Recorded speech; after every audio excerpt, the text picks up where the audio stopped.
Welcome back to Spekd, Warhammer Conquest issue number 40, and officially we are halfway there out of the collection. This set did arrive late for me, that's not a problem.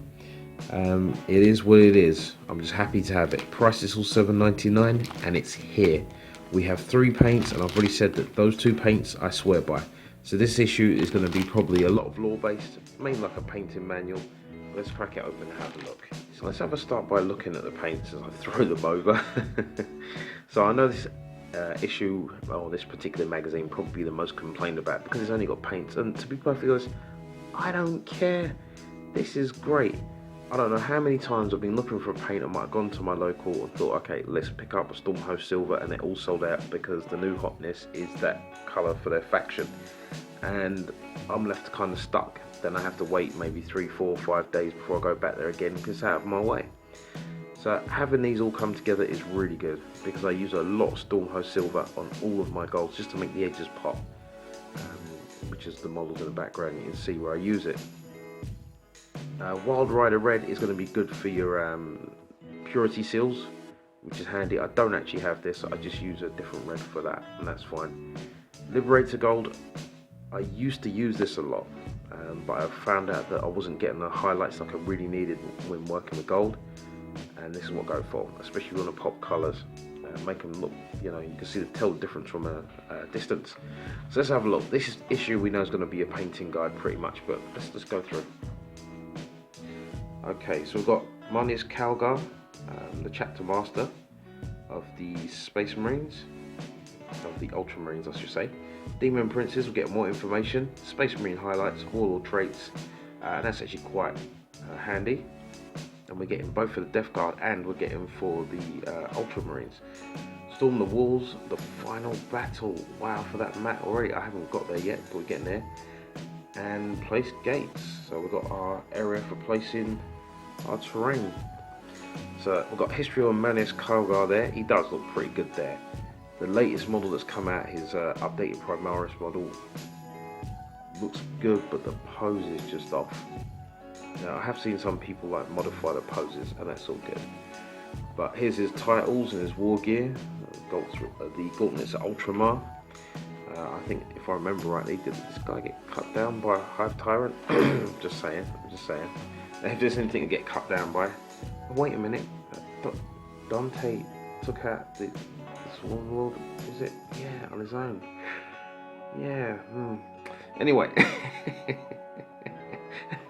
Yeah, Blood Angels. Okay. So here's his history, his background. Okay, that is a pretty cool, imposing picture. I mean, Demon Princes. I would have loved to have seen for Conquest to actually give you a Nurgle Demon Prince because they are quite unusual in comparison to standard, mainly Forge World models. So it would have been different to see that. But I mentioned before these creatures of Dream Made manifest, but when you combine the real, which is the flesh, and the powerful humans, they become ultra corrupted and they can turn into demon princes or spawns, and there's quite a collection there. You can see all the variables, even though it's all the same kind of model. They've just repainted different breastplates, armor, and weapons.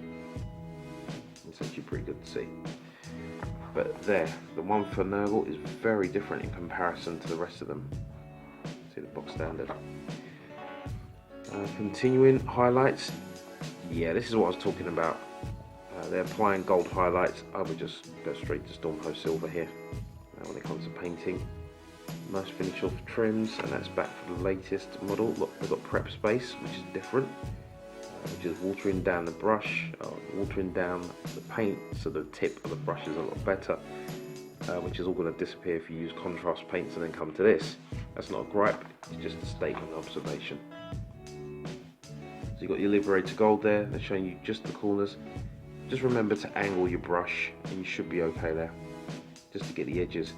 Now I remember when I first learned how to kind of do this, and it came to like the Aquila, and I would take my time and go over every single kind of feather until I learned to angle the brush properly, and you can catch all of those in one hit. It will save you a lot of time and stop you from getting frustrated. This looks okay here. That's not too bad. End result. if I shift that there, like the page. Okay, this Stormhost Silver there doing its work. It is a really good colour. It really kind of brings everything to the forefront.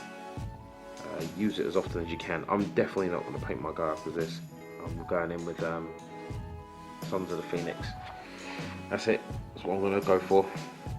Then I can use a lot of purples, especially for the cape, a lot of whites, and put on more purity seals and make use of what he already has when it comes to decoration. So that's looking good there. Finished model front, back there, that could be over here. Yeah, okay, it is what it is. I always paint my power packs silver unless it's the Reavers. I tend to just paint them black. I mean, you can paint them however you want, but you know, I just find it I might need it in the future, so I can take them off the interchangeable. Don't forget to paint your Iron Halo so you remember to use it for your vulnerability. Now we have the Space Marines, or it says, you know, if your Warlord is an Adeptus Astartes character, so you could choose this no matter how you painted it. These are the Warlord traits that you can select. Just remember to use them during battle. If need be, just put a token on them or put like a little marker or just jot it down somewhere so you do use them. And this is how you use the traits. The most common one at the minute is Storm of Fire. So when you roll 2 6s, you get an additional, or if you roll a 6, you get an additional shot, I think it is. No, sorry, it's a minus AP, that's right, I'm thinking of something different. I'm thinking of the Emperor's Spears in close combat and their attack. They're actually quite an interesting chapter. You've got Death Guard Warlord traits there.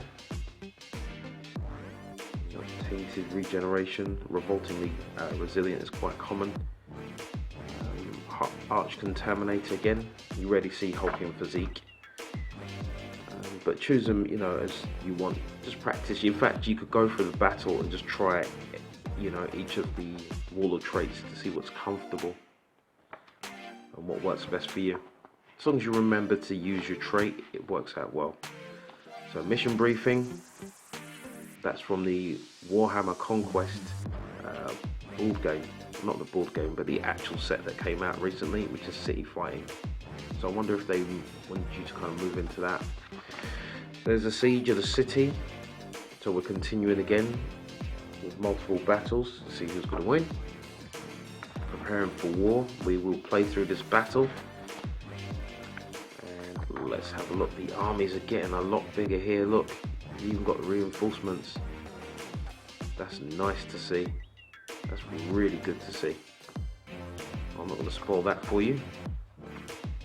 We have the Governor's Palace, which is on a piece of terrain, which is here, and that gets placed onto the map. So we've got quite a few of those pieces. I'm not too keen whether on the back of information. Well, then again, it's not really, it just shows you where to place it. So if it's on the back of one of these pages, it's an issue. But I think that'll work. That's really nice. I like seeing that, because that means you can utilize that map more than once. And you can always shift these around and just place them in different areas to see how it plays out. You can come up with your own stories and scenarios, and those ones tend to work out really well. That's a nice looking piece of artwork there. You know, really think about it. And that's just a simple 2D thing, but it can work really well. Especially if you're standing over the board. If you're standing side on or directly at it, it doesn't work as well. And we have wound tokens, for models that have multiple wounds. Now I know in the premium set that you've got, I'm sure, a set of wound tokens and objective markers. You just mount those on card and it makes no difference. I think it costs like £120 extra. I don't know. That's not all good.